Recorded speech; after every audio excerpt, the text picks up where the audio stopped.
오늘 본문은 사무엘서의 마지막 장면 피날레를 기록하고 있습니다. 영화나 소설 우리가 마지막 장면을 보면 참 많은 여운과 감동이 남는 것을 보게 됩니다. 또한 많은 질문과 또한 고민을 불러일으키기도 하는 것이 바로 영화와 소설의 마지막 장면입니다. 우리의 인생도 마찬가지라고 생각을 합니다. 끝이 좋으면 모든 것이 다 좋다라는 말처럼 그 사람에 대한 인상과 평가는 끝 마무리를 어떻게 잘하는가에 달려 있다고 해도 과언이 아닌 것입니다. 그런데 사무엘서의 마지막 장면에서 우리는 다윗이 행하고 있는 잘못과 실패에 대해서 확인하게 된다라는 것입니다. 사무엘서에서 다윗은 어떤 사람이었습니까? 하나님의 마음에 합한 사람이 아니었습니까? 예수 그리스도를 예표하는 사람이었습니다. 메시아를 예언하는 선지자와 같은 역할을 했습니다. 또 열왕기서와 역대기서를 보면 반복해서 다윗에 대해서 이런 표현이 나와 있는데요. 그의 조상 다윗의 길로 행하여 그의 조상 다윗과 같이 여호와 앞에 정직하게 행하였더라 라는 그런 표현입니다. 때로는 그 반대로 그의 조상 다윗의 길로 행하지 않았다라는 표현이 반복해서 나오는 것을 보게 됩니다. 이것은 다윗이 이스라엘 왕들에게 표준과 같은 모범을 보여주는 인물이었음을 상징적으로 보여주는 것입니다.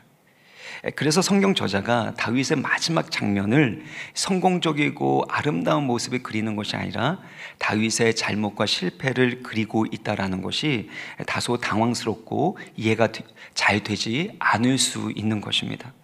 근데 우리가 알아야 될 중요한 사실이 있다면 성경은 인간 영웅에 대해서 소개하고 설명하는 책이 아니라는 것입니다. 또한 모범이 될 만한 사람을 기록하고 그를 본받아서 좀 더 도덕적인 삶을 살아가라고 주신 책도 아닙니다. 성경을 주신 목적은 다윗이 실패하고 넘어진 것처럼 우리 모두가 실패하고 넘어질 수 있음을 경고하는 것입니다. 동시에 하나님의 긍휼과 은혜 없이는 우리 모두가 살아갈 수 없는 존재임을 가르쳐주고 깨닫게 하신다라는 것입니다. 우리에게 다윗과 같은 왕, 정치적인 메시아가 필요한 것이 아니라 우리를 죄와 사망의 권세에서 건져내어 주실 참된 메시아 예수 그리스도가 필요하다라는 것을 성경은 끊임없이 반복해서 말씀하고 있는 것입니다. 구세주 되시는 예수 그리스도가 없으면 이 땅에 어떤 소망도 우리 인생에 어떤 소망도 없음에 대해서 가르쳐 주시고 깨닫게 하시는 것, 이것이 성경을 주신 목적이라는 것입니다.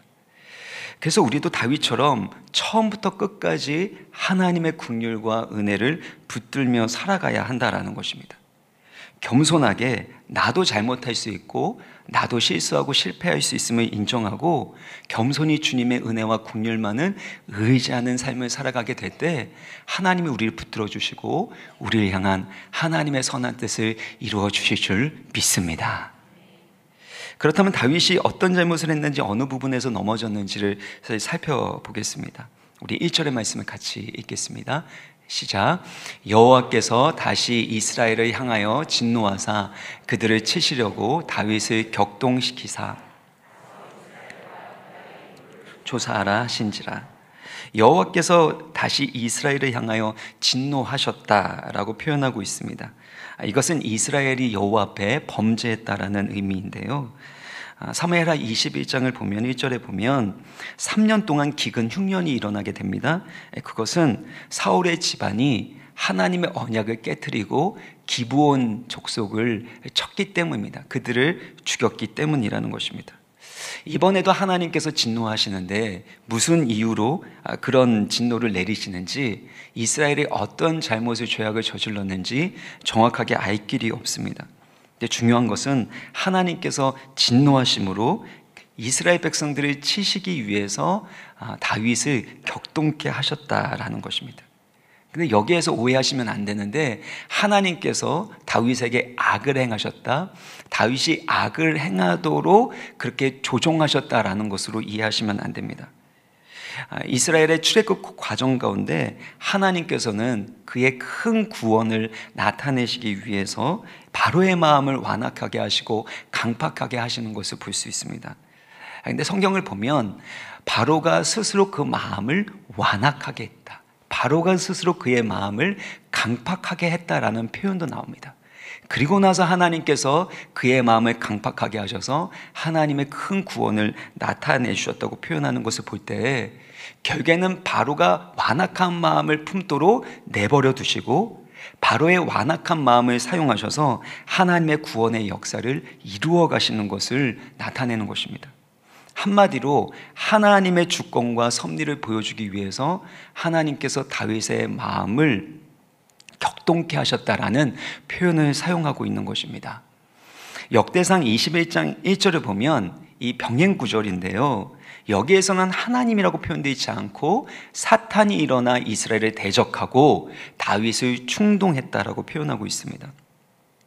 이것은 하나님께서 사탄의 계략과 충동질까지도 사용하셔서 하나님의 선하신 뜻을 이루시고 그의 공의와 구원을 행하신다라는 것입니다. 욥기서도 마찬가지 아닙니까? 하나님의 주권 가운데서 사탄이 욥을 괴롭히고 고난을 주지만 결국에 그의 생명만큼은 건드리지 말라고 말씀하시죠. 반드시 욥을 통해서 하나님이 영광을 받으시겠다, 욥을 향한 하나님의 구원의 뜻은 반드시 이루어질 것이라는 하나님의 선언이 담겨져 있는 것입니다. 이처럼 하나님은 악을 행하게 만드시거나 우리에게 악을 행하시는 분이 아니라는 것입니다. 하나님은 선하시고 의로우신 분이시기 때문입니다. 그러나 하나님은 빛도 창조하시고 어둠도 창조하십니다. 평안도 지으시고 환난도 지으시는 분이라고 표현하고 있습니다.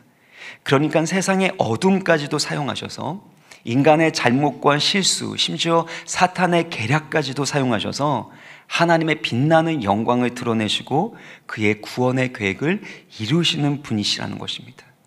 이런 하나님의 절대 주권과 선하심을 의지하게 될 때 우리 인생 가운데 아무리 원통하고 억울하고 답답한 일이 있다 할지라도 하나님은 그것을 사용하셔서 하나님의 더 크고 놀라운 계획과 뜻을 이루시는 줄 믿으시길 바랍니다.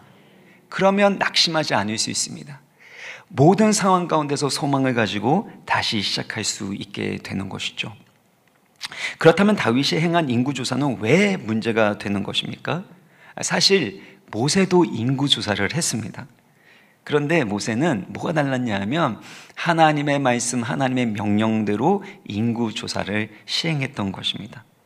반면에 다윗이 인구조사를 했었던 동기가 있는데 그것은 그들의 백성, 자신의 백성이 얼마나 많은지, 그의 군대가 얼마나 강하고 많은지를 확인하고 싶어서였다라는 것입니다. 잠언 14장 28절을 보면 백성이 많은 것은 왕의 영광이다. 왕의 영광이 뭐라고요? 백성이 많은 것이 왕의 영광이라고 표현되어 있기 때문에 인구가 많다는, 백성이 많다는 것, 특별히 군사가 많다라는 것은 왕의 영광을 확인하는 것이고 드러내는 것입니다. 또한 9절을 보면 요압이 백성의 수를 보고하게 되는데 이스라엘에서 칼을 빼는 담대한 자, 그러니까 칼을 사용할 수 있는 군사들의 숫자를 보고하고 있다는 겁니다. 전쟁을 치르려면 군대의 숫자를 미리 확인하는 것이 중요합니다. 그걸 통해서 우리의 군사력이 얼마만큼 강한가, 그리고 내가 세운 이 나라가 얼마만큼 강하고 영광스러운가, 이것들을 확인하고 증명하고 드러낼 수 있었던 것입니다. 그래서 다윗은 이 숫자를 통해서 자신이 이룬 업적들, 그 나라의 부강함들, 또 전쟁에서의 승리의 여부를 확인하려고 했던 것, 그것이 문제인 것입니다. 단순하게 숫자를 세는 것이 문제가 아닙니다. 우리 교회도 매주마다 출석 통계를 내고 있습니다. 출석 성도가 계속해서 늘어나고 있다는 건 너무나도 감사한 일이 아닐 수가 없습니다. 그러나 만일 우리 교회가 얼마나 많은 성도들이 모이고 있고 또 얼마나 많은 부흥과 성장을 이루고 있는 교회인 것을 확인하기 위해서, 그리고 그런 교회인 것을 자랑하기 위해서 만약에 출석 통계를 한다면 그것은 너무나도 위험한 일이 아닐 수가 없습니다. 더더욱 숫자를 통해서 교회의 영광을 확인하려고 한다면 다윗의 인구조사와 다를 것이 무엇이 있겠습니까? 숫자를 의지하고 자랑하게 된다면 숫자의 위험성, 숫자의 함정에 빠지게 될 수밖에 없는 것입니다. 저희 교회는 출석 통계를 이중으로 하게 됩니다. 예배 안내위원분께서 전체적으로 숫자를 세십니다. 그러나 교구 교육자들이 또 다시 이 주복장을 확인하고 이렇게 저렇게 출석하셨는지를 확인하게 됩니다. 얼마나 많은 성도들이 우리 가운데 모이고 있는지 이것을 확인하기 위해서 만약에 출석 통계를 하게 된다면 이것은 옳지 않은 것이죠. 영혼을 돌보고 살리기 위해서 출석 통계를 하고 숫자를 세는 겁니다. 예수님께서도 숫자를 세신 거 여러분 알고 계십니까? 예수님께서 비유하셨을 때 양 100마리가 있었는데 그 중에 한 마리를 잃어버렸습니다. 그 한 마리를 찾기 위해서 99마리의 양을 맡기고선, 거기에 보면 두고라고 표현되어 있는데 이건 맡긴 겁니다. 다른 양들을 돌볼 수 있는 사람에게 맡기는 겁니다. 맡기고 잃어버린 한 마리를 찾아갈 수 있는 그 이유는 무엇입니까? 양들을 하나하나 세보니까 99마리는 있는데 한 마리가 없는 것을 발견한 거 아닙니까? 결국엔 숫자를 세는 것은 잃어버린 양을 찾기 위해서입니다. 양을 더 잘 돌보고 살리기 위해서라는 것입니다. 피터 드러커는 수치화하지 않은 것은 관리할 수 없다라는 말을 했습니다. 이 경영에 있어서 수치화가 되지 않으면 너무나도 추상적이기 때문에 관리할 수 없다라는 것입니다. 그래서 뭔가를 관리하기 위해서는 숫자를 세는 것, 수치화하는 것이 너무나도 중요한 것이죠. 저희가 얼마만큼의 실력이 있는지, 학업적인 능력이 있는지 이런 것들을 확인하기 위해서 어떻게 합니까? 시험을 치르는 거 아닙니까? 모의고사를 보는 거 아닙니까? 그런 것들을 통해서 내 실력이 얼마나 되는지를 점수로 확인하게 되는 거죠. 근데 점수가 높다고 꼭 실력이 좋은 것만은 아닙니다. 그 당시의 컨디션이나 여러 가지 변수들이 있기 때문이겠죠. 마찬가지입니다. 우리가 숫자를 세우는 이유가 있다면 그것은 영혼을 돌보고 사랑하기 위해서, 목양을 위해서 숫자를 세는 것이지 숫자 그 자체가 목적이 될 수 없다라는 것입니다. 수치화하는 것은 수단일 뿐 목적이 될 수 없다라는 것입니다. 그러나 숫자가 목적이 되는 순간 변질이 되는 것입니다. 우리가 성적에서 나오는 그 등수가 만약에 목적이 된다면, 그래서 내가 들어가는 그 학교의 등급이 나의 목적이 된다면 그 인생은 불행한 인생, 또한 변질될 수밖에 없는 그런 인생이 되기 쉽습니다. 다윗의 인구조사의 문제는 숫자가 목적이 되었기 때문이라는 것입니다. 이것이 큰 문제를 일으킨 것이죠. 우리의 삶에서도 숫자가 자랑이 되고 또 영광이 될 때가 있지 않습니까? 내가 이룬 업적, 내가 가지고 있는 재산의 정도, 또 내 성적이나 학력들, 또 나의 사회적인 지위, 이런 것들을 숫자화하고 그것을 의지하고 자랑하는 부분은 없습니까? 이것은 세상의 방식과 세상의 가치관이지 하나님 나라의 가치관이 아니라는 것입니다. 하나님은 숫자를 가지고 기뻐하시고 숫자를 자랑하시지 않았다라는 것입니다.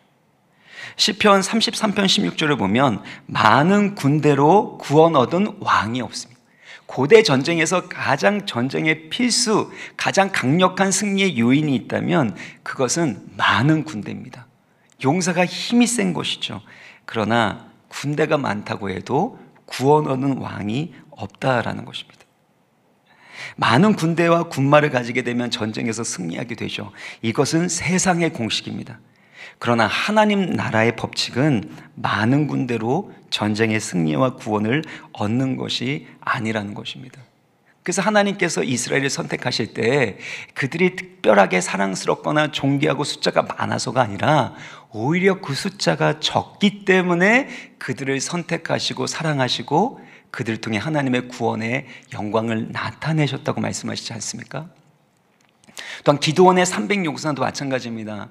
추리고 추려서 결국엔 300명으로 가장 작은 숫자, 인간의 힘과 방법으로는 결단코 이길 수 없는 그 싸움으로 만들어 놓으시고 그리고 하나님이 개입하셔서 승리케 하셨다라는 것입니다. 예레미야서 9장 23절을 보면 여호와께서 이와 같이 말씀하시되 지혜로운 자는 그의 지혜를 자랑하지 말라, 용사는 그의 용맹을 자랑하지 말라, 부자는 그의 부함을 자랑하지 말라. 사실 지혜로운 자가 자랑할 게 뭡니까? 지혜밖에 더 있습니까? 용사에게 자랑할 게 뭐가 있겠습니까? 뭐 지혜를 자랑하겠습니까? 아니면 부함을 자랑하겠습니까? 자기의 용맹과 힘을 자랑해야 되는 거 아닙니까? 부자는 당연히 그의 부자됨을 자랑하는 것이 당연한 것입니다. 그것밖에 없는 거거든요. 그런데 그것을 자랑하지 말라는 것입니다. 24절의 말씀 우리 같이 읽겠습니다. 시작. 자랑하는 자는 이것으로 자랑할지니 곧 명철하여 나를 아는 것과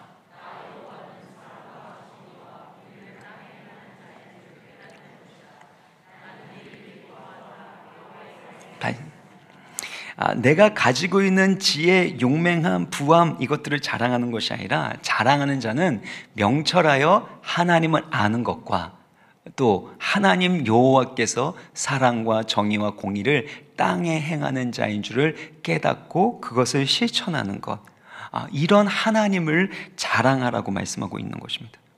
빌립보서 한 장과 동일한 말씀이죠. 예수 그리스도를 아는 지식이 가장 고상한 것이고 예수 그리스도를 자랑하는 것이 우리의 삶의 목적이라고 말씀하지 않았습니까? 그런 측면에서 출애굽기 30장 12절을 보면요, 모세가 했을 때 인구조사의 특징이 있다면 인구조사를 하고 나서 백성들의 생명의 속전을 여호와께 드리도록 했다라는 것입니다.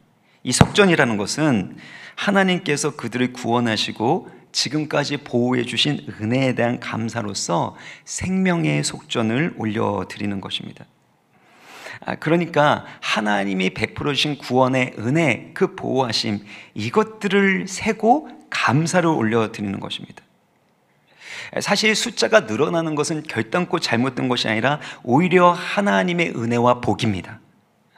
하나님께서 천지만물을 창조하시고 특별히 사람을 만드신 이후에 복을 주면서 뭐라고 말씀하십니까? 생육하고 번성하라, 땅에 충만하라 라고 말씀하셨습니다. 그러니까 하나님이 복을 주시면 생육하고 번성하고 땅에 충만하게 되어 있습니다. 또한 하나님께서 아브라함에게 복을 주시면 어떻게 말씀하십니까?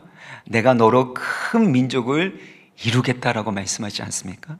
그러니까 생명이 있는 곳에는, 복음의 역사가 있는 곳 가운데는 계속해서 번성하고 생육하고 숫자가 늘어나는 이들이 일어날 수밖에 없다라는 것입니다.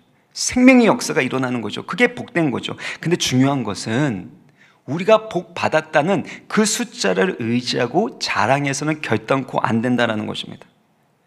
통장 잔고의 숫자를 보면서 내가 불안해지고 평강을 잃어버려서는 안 된다는 것입니다. 반대로 통장 잔고를 보면서 내 마음이 안정감을 느끼게 되고 또 그것이 자랑이 되어서도 안 된다는 것이죠. 성적이나 그 어떤 것도 마찬가지입니다. 그런 숫자가 바로 우리의 자랑과 안정감이 되어서는 결단코 안 되는 것입니다. 만약에 숫자를 세게 된다면 그것은 하나님의 베풀어 주신 은혜를 세어보는 거죠. 만약에 숫자를 세어본다면 하나님께서 내려주신 복을 세는 것입니다. 그리고 생명의 속전을 올려드린 것처럼 기쁨으로 하나님께 감사와 영광을 올려드리고 복음의 산 증인으로 쓰임받는 것, 이것이 하나님이 우리 가운데 복을 내려주신 은혜인 줄 믿으시길 바랍니다. 어떤 상황에서도 하나님이 우리 가운데 복 주심과 은혜를 드러내는 것이지 내가 얼마만큼 복을 받았는지 나에게 초점을 맞춰서는 안 되고 숫자에 초점을 맞춰서는 안 된다라는 것입니다. 사랑하는 성도 여러분, 예수님은 수많은 무리들이 따를 때 그 무리의 숫자를 기뻐하지 않았다라는 걸 여러분 알고 계십니까? 요한복음 6장을 보면 오병이어의 기적이 일어난 다음에 많은 무리들이 예수님을 따르게 되었습니다. 그때 예수님께서 그들을 데리고 나서 교회를 세우고 그리고 나서 목회를 하면 너무나도 잘하셨을 건데 그때 예수님은 현대 목회를 잘 모르셔가지고 그렇게 하지 않으시고 어려운 말씀을 하는 거예요. 내 살을 먹고 내 피를 마시는 자마다 영생을 얻고 마지막 날에 내가 다시 살리겠다. 내 살을 먹고 내 피를 마시는 자는 내 안에 거하고 나는 그 안에 거한다. 이런 이해하기 힘든 과격한 제자도에 대해서 말씀하고 계십니다. 그러니까 많은 숫자가 예수님을 떠나게 됩니다. 그러니까 예수님도 조금 불안하셨던 것 같아요. 그래서 제자들에게 너희도 가려느냐 이렇게 물어보시니까 물론 그렇진 않았겠죠. 그때 베드로가 뭐라고 합니까? 영생의 말씀이 주님께 있는데 우리가 누구에게 가오리까? 그러니까 예수님은 많은 무리의 숫자보다 예수 그리스도를 믿고 구원받은 참된 그리스도의 제자들을 원하셨다라는 것입니다. 그래서 수많은 무리들이 있지만 그 무리들에게 말씀을 전하시고 그들의 필요를 채우시지만 결국엔 그들에게 분명한 제자도로 말씀하시죠. 아무든지 나를 따르려거든 자기를 부인하고 자기 십자가를 지고 나를 따를 것이니라. 사랑하는 성도 여러분, 우리 교회 가운데 많은 성도님들이 오셔야 됩니다. 복음을 들어야 됩니다. 영광스러운 예배를 드리는 것 가운데 하나님 말씀을 깨닫게 되고 그 말씀으로 양육되어서 삶이 변화되고 그리스도의 제자가 되기 위한 것이죠. 그러나 숫자 그 자체에는 의미가 없는 것입니다. 많은 숫자 속에 있는 한 사람 한 사람이 예수 그리스도를 따르는 제자가 되는 것, 이것이 예수님의 소원이고 예수님의 꿈이셨다라는 것입니다. 그러므로 우리 교회가 숫자를 자랑하는 교회가 되지 않기를 간절히 원합니다. 많은 사람들을 보내주실 땐 그 영혼들이 예수 그리스도를 믿고 또 예수 그리스도의 제자로 양육되고 훈련됨으로 말미암아 예수 그리스도를 자랑할 수 있는 예수 그리스도의 제자로 충만한 교회가 되기를, 그런데 쓰임받게 되는 우리 모든 성도님들이 되시기를 주님의 이름으로 축원합니다. 그런가 하면 다윗은 자신이 행한 잘못에 대해서 깨닫게 되는데요. 10절의 말씀을 우리 같이 읽겠습니다. 10절 시작. 다윗이 백성을 조사한 후에 그의 마음에 자책하고 다윗이 여호와께 아뢰되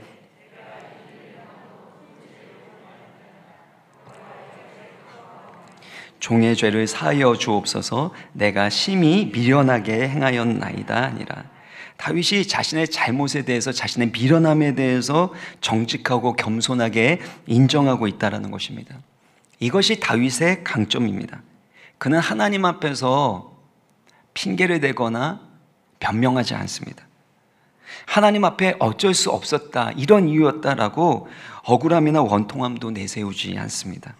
그의 마음에 양심에 있는 그 가책을 인정하고 하나님 앞에 자신의 잘못을 고백하고 회개하고 있다는 것입니다. 우리도 다윗처럼 실수하고 잘못할 때가 있지 않습니까? 그때마다 우리의 양심을 일깨워 주시고 회개할 수 있는 마음이 우리 가운데 필요합니다. 찬송가 가사처럼 예수여 비오니 나의 기도 들으사 애통하고 회개할 마음 충만하게 하소서.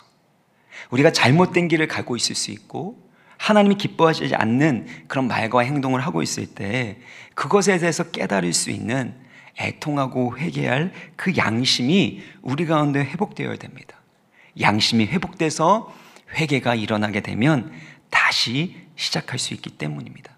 그러므로 여러분의 양심이 깨끗하여져서 하나님의 말씀으로 말미암아 참된 회개에 이를 수 있기를 주님의 이름으로 축원합니다.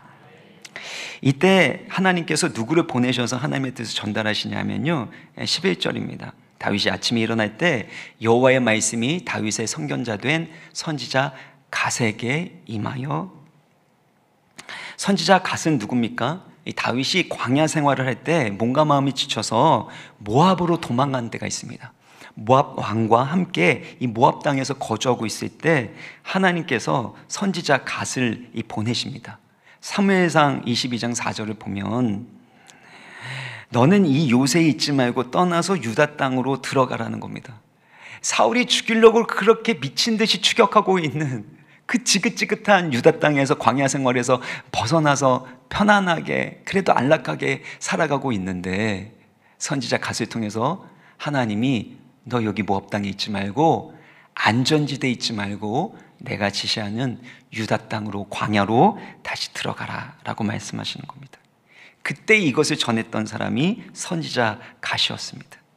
그러니까 다윗이 예전에 순수한 마음으로 주님을 의지하고 따랐었던 그랬던 이 광야의 시간, 광야의 시절을 떠올리기 위한 거 아니시겠습니까? 옛날 과거의 그 순전한 믿음으로 돌아가라.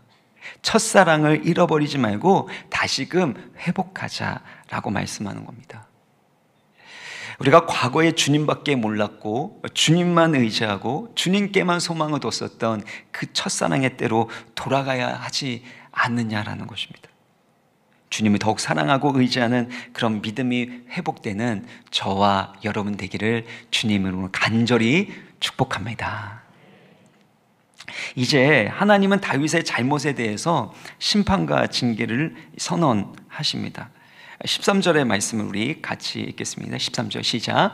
갓이 다윗에게 이르러 아뢰어 이르되 왕의 땅에 7년 기근이 있을 것이니까 혹은 왕이 왕의 원수에게 쫓겨 석 달 동안 그들 앞에서 도망하실 것이니까 혹은 사흘 동안 전염병이 있을 것이니까 왕은 생각하여 보고 나를 보내신 이에게 무엇을 대답하게 하소서 하는지라. 하나님께서 다윗에게 그 땅 가운데 징계와 심판을 내리시는데 세 가지예요. 첫 번째는 7년 동안 기근이 일어나는 것, 두 번째는 석 달 동안 다윗이 원수에게 쫓겨다니는 것, 세 번째는 3일 동안 전염병이 일어나는 것입니다. 근데 다윗이 이 세 가지 중에 두 번째 재난은 거부합니다. 그 이유가 14절에 나오는데요. 여호와께서는 긍휼이 크시니 우리가 여호와의 손에 빠지고 내가 사람의 손에 빠지지 아니하기를 원하노라.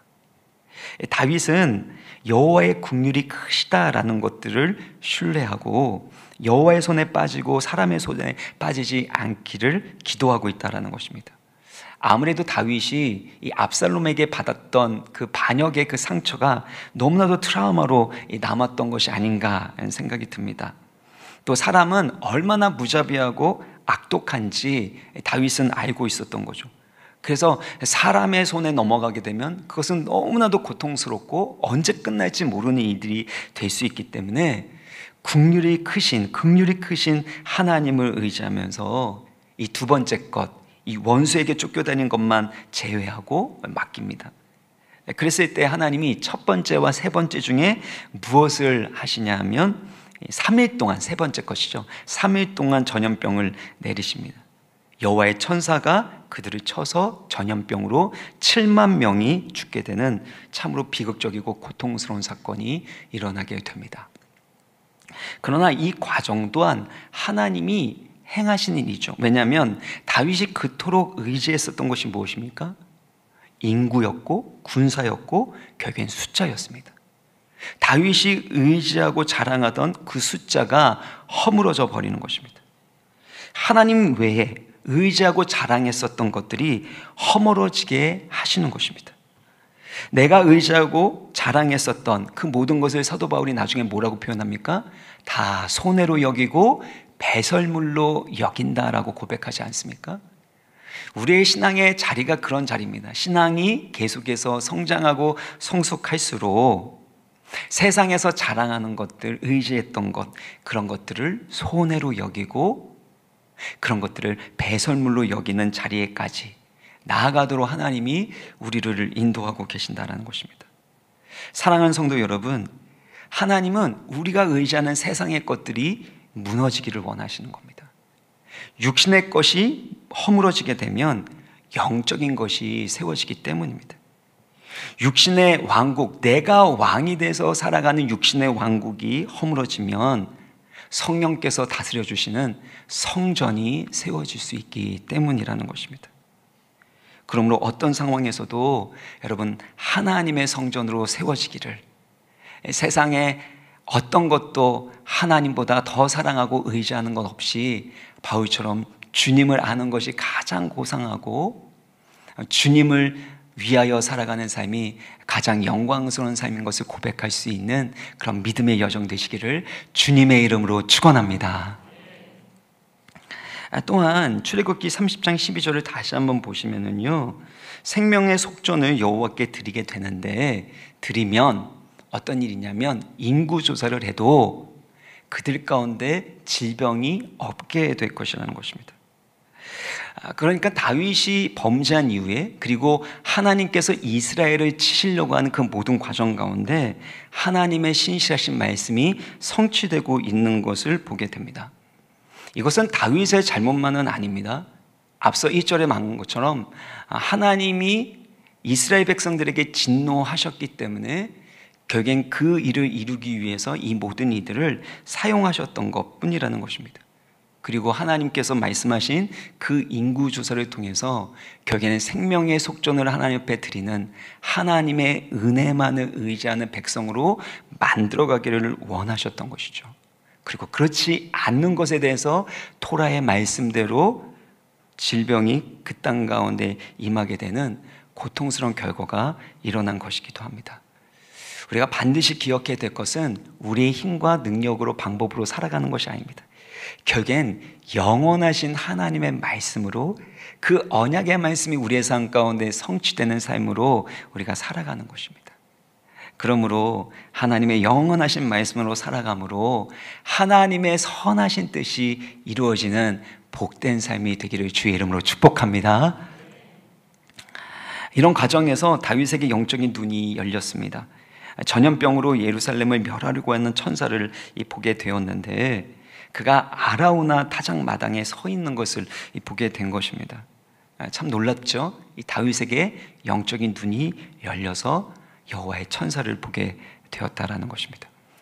그 천사가 타작 마당에 있었는데 그 상징적인 의미로는 타작 마당은 알곡과 쭉정이를 가리는 심판의 장소를 상징하기도 합니다. 그래서 다윗이 그것을 보면서 17절에 이렇게 반응을 하는데요. 여호와께 아뢰어 이르되 나는 범죄하였고 악을 행하였거니와, 그 다음에 같이 읽겠습니다. 시작. 이 양무리는 무엇을 행하였나이까? 청하건대 주의 손으로 나와 내 아버지의 집을 치소서. 다윗은 자신의 잘못으로 인해 양무리가 고통받고 죽어가는 것을 견딜 수 없어 하는 것입니다. 차라리 나와 나의 아버지의 집을 치라고, 우리의 가문을 치시라고 말씀하고 있는 겁니다. 다윗이 백성들을 양으로 여기고 사랑으로 끝까지 돌보고 책임지려고 하고 있는 것입니다. 이것이 다윗이 가지고 있는 지도자의 모습입니다. 목자는 양들을 책임지는 사람 아닙니까? 자신의 이익과 안전을 위해서 살지 않고 양을 돌보기 위해서 희생하고 책임지는 것이 목자의 모습인데, 다윗의 모습 가운데 이런 모습이 있는 거죠. 다윗이 때로는 실수하고 잘못할 수 있습니다. 그런데 다윗은 늘 이런 목자의 심정을 가지고 있었다는 것입니다. 우리 가운데도 허물이 많고 부족한 것들이 참 많습니다. 그럼에도 불구하고 하나님께서 계속해서 긍휼히 여기시고 기회를 주시는 사람이 있다면 그 사람은 목자의 심정을 품은 사람이라고 저는 믿습니다. 때로는 힘들고 어려운 그 상황 가운데서도 하나님이 주신 그 사명을 위해서 헌신하면서 살아갈 수 있는, 이 죄라는 것이 무엇입니까? 결국에는 이기적인 자기중심성 아닙니까? 그런데 자신의 허물과 죄악 가운데서도 회개하고 자신보다, 자신의 가문보다 여호와의 양들을 돌보는 이 다윗의 그 목자의 심정을 보시고 하나님은 계속해서 다윗에게 긍휼을 베푸시고 기회를 주시고 복을 내려주시는 것을 볼 수 있습니다. 그래서 저는 여러분에게 이런 목자의 심정이 있었으면 좋겠어요. 정말 어떤 상황에서도 정말 목자의 심정으로 양들을 끝까지 사랑하고 책임질 수 있는, 그 양들을 살릴 수 있는 예수님 닮은 목자가 되시길 간절히 바랍니다. 마지막으로 살펴본 부분이 있습니다. 하나님께서 갓 선지자를 통해서 아라우나 차딱 마당에 제단을 쌓게 하시는데요, 18절 19절을 보면 여부수 사람 아라우나의 타작 마당에서 여호와를 위하여 제단을 쌓으소서라고 다윗이 듣게 됩니다. 그리고 여호와의 말씀대로 순종하게 되죠. 근데 그때 중요한 것이 그 땅과 번제로 드릴 제물의 값을 모두 다 지불했다라는 것입니다. 얼마나 지불을 했냐면 여기 24절을 보시면은요, 아라우나가 그 땅도 제공하고 번제물도 제공하겠다고 했는데 다윗이 그것을 고사합니다. 내가 값을 주고 내게서 살이라.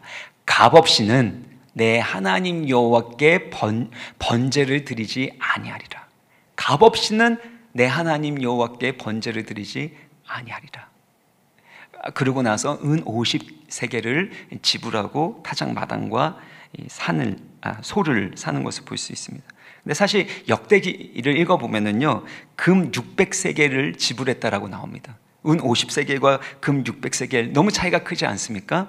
그거는 이제 이후에도 나오지만 금 600세겔은 아리우나 타작 마당이 있는 모리아산 전체까지도 산 그 값을 의미하는 것입니다. 어쨌든 다윗은 값을 지불해서 번제를 드렸다는 겁니다. 대가나 희생 없는, 헌신 없는 번제를 드리지 않았습니다. 우리가 하나님의 구원을 은혜로 값없이 받았습니다. 그러나 그냥 공짜가 아닙니다. 하나님께서 독생자 예수 그리스도를 주실 만큼 그 생명값, 피값을 지불하셨기 때문에 우리에게 값없이 은혜로 구원이 선물로 주어지게 된 거 아닙니까? 그러니까 다윗처럼 우리도 하나님 앞에 예배할 때, 제물을 드릴 때 우리의 몸을 드리고 우리의 삶을 드려서 하나님을 예배해야 한다는 것입니다. 고린도전서 9장 19절 20절을 보면 너희 몸은 너희가 하나님께로부터 받은 바 너희 가운데 계신 성령의 전인 줄 알지 못하느냐. 너희는 너희 자신의 것이 아니라 20절 같이 읽겠습니다. 값으로 산 것이 되었으니 그런즉 너희의 몸으로 하나님께 영광을 돌리라. 우리가 예수 그리스도의 피값으로 산바된 것입니다. 내 자신이, 내 몸이, 내 인생이 내 것이 아닙니다. 예수 그리스도의 소유가 된 것입니다. 그러므로 나의 몸으로 하나님께 영광 돌리는 삶을 살아가야 한다는 것입니다. 그러므로 내가 하나님의 모든 자비하심으로 너희를 권하노니 너희 몸을 하나님이 기뻐하시는 거룩한 산 제물로 드리라. 이는 너희가 드릴 영적 예배니라. 우리가 주님께 받은 그 구원이 선물입니다. 우리의 행위와 우리의 노력으로 얻은 것이 아닙니다. 전부 다 전적으로 은혜입니다. 그렇지만 그 은혜를 받은 자로서 어떤 삶을 살아야 하는가? 바로 헌신과 희생이 있는 삶을 살아가야 한다는 것입니다. 놀라운 하나님의 은혜와 사랑을 받은 자로서 아무런 헌신 없이 희생 없이 예배드릴 수 없는 것입니다. 하나님께 우리의 몸과 마음과 물질을 들여서, 우리의 시간을 들여서 하나님을 예배할 때 하나님이 영광 받아 주시는 것이죠. 근데 여기에 놀라운 반전이 있습니다. 아라우나 타작마당에 무슨 일이 일어났냐 하면 역대하 3장 1절을 보면 바로 여기에 예루살렘 성전이 세워지는 것입니다. 그리고 이 아라우나 타작마당이 모리아산입니다. 모리아산은 어떤 곳입니까? 아브라함이 이삭을 번제로 바치려고 했을 때 여호와 이레 하나님이 나타나셨던 곳이 모리아산입니다. 인간의 스스로 그 죄를 속죄하기 위해서 아들을 바치는 일까지 해서라도 본인의 그 죄의 문제를 해결하려고 하는 것이 인간의 마음이고 종교입니다. 하지만 하나님은 그 모든 것들을 가증히 여기십니다. 인간이 인간을 드리게 되는 인신제사를 가증히 여기시죠. 오히려 하나님께서 우리의 죄를 속죄하기 위해서 그의 아들을 보내셔서 우리를 구원하시는 놀라운 은혜를 베풀어 주실 것이 바로 모리아산에 나타났고 또 아라우나 타작마당에 나타난 것입니다. 다윗의 실패와 그 잘못의 그 사건 가운데 예수 그리스도의 말할 수 없는, 측량할 수 없는 구원의 은혜가 예표되고 나타나게 된 것입니다. 사랑하는 성도 여러분, 우리 인생 가운데 때로는 실패와 잘못과 고통스럽고 힘든 일이 일어난다 할지라도 예수 그리스도께서 우리와 함께 하신다면 결국에 그가 계획하신 구원의 뜻이 이루어지게 되는 것입니다. 결국엔 예수 그리스도와 그의 은혜가 남을 수 있도록 하시는 거죠. 다른 모든 것들은 다 사라져도, 다 지나가도 예수 그리스도만 남게 하시고 그의 은혜와 영광만 남게 하시는 겁니다. 다윗의 그런 실수와 실패와 그 잘못의 이야기가 사무엘서 마지막에 기록되는 건 인간의 어떤 열심과 선함으로 그렇게 하나님을 만족시키려고 하는 그 모든 행위는 사실은 실패할 수밖에 없다라는 것입니다. 예수 그리스도가 아니라면 인간의 모든 노력과 헌신도 아무런 소용이 없다라는 것이죠. 그래서 다윗은 가리시고 예수 그리스도의 십자가와 그의 은혜만을 드러내기 위하여 이 사무엘서 마지막을 다윗의 부족하고 연약한 모습으로 그리고 있다라는 것입니다. 우리 인생 가운데 연약함과 부족함이 느껴질 때, 때로는 우리의 잘못과 실패가 보여질 때 낙심하지 마시길 바랍니다. 그때 오직 예수 그리스도와 그의 은혜가 남을 줄 믿습니다. 여호와 이레 하나님께서 여러분 붙들어 주셔서 더 큰 하나님의 구원의 뜻이 이루어지는 존귀한 인생, 끝까지 하나님의 은혜를 붙드는 인생으로 하나님이 우리 통해 영광 받아 주실 줄 믿습니다.